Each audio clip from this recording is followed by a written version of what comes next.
Today I want to break down a movement and transition that one of my private clients, who's really hilarious, she calls this the flamingo. So for the flamingo, you could, and we're doing a transition from flamingo to warrior three. You could use a chair, you could also use blocks. But first, let's just talk about the flamingo before we transition. So for the flamingo, feet are set up hip width apart, and then you're going to begin to shift your weight into one leg, making sure you're not locked out in your knee, but at the same time, you're not like really super bent. You're active through your leg.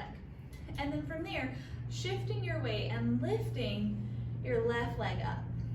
Now, this is what we're calling the flamingo here. Now from here, this standing hip, we tend to maybe want to pop it out like we're holding a baby on our hip, which we're not doing. So we're going to bring the hip in. And I like to say hugging your hip in, but you might think about it as squeezing your hip in, drawing that hip in, making sure again that you're not locked out in that leg. I'm mainly talking to myself right now. So this is the flamingo, if you will. And then from here is where we make the transition. So I'm going to turn to the side. So from here, and again, you could do this to a chair or using blocks.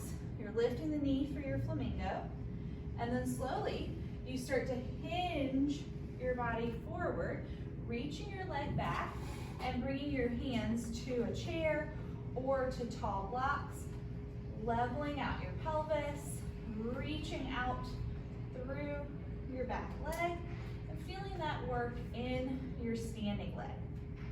Take a moment here, maybe trying to get a little lighter on the chair, whatever you're using. And then from here, we're going to transition back to the flamingo. So slowly coming up, lifting the knee, and setting it down. Whew. And if you're doing that right, you should really feel the work in your standing leg. So you really want to focus on drawing that hip in or strengthening your hip in that standing leg. So now we can do the other side. And I'll show you this time using blocks. But first I'll show you the flamingo facing forward. So start to shift your weight onto that standing leg, not popping the hip out, we're drawing it in.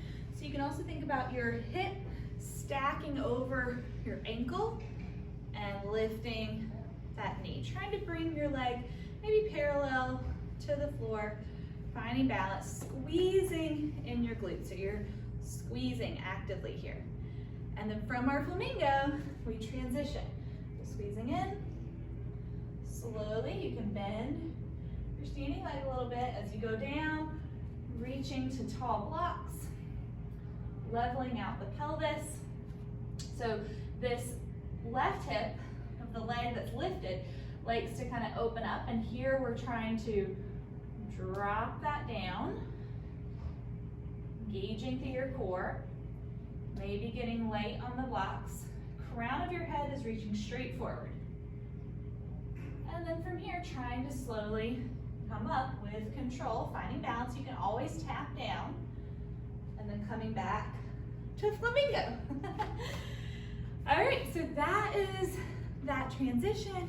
And if you're interested in these subtleties and little details of poses, obviously in private lessons, we really dive in and can spend more time talking about these transitions, and also in our upcoming yoga teacher training, which, by the way, just so you know, module 1 of the teacher training you can take as a student. Like, you don't have to want to teach. So in module 1 of that training, you learn all the subtleties of practice, learn all about your body, more about yoga philosophy. It's really how you'll dive deeper into your practice.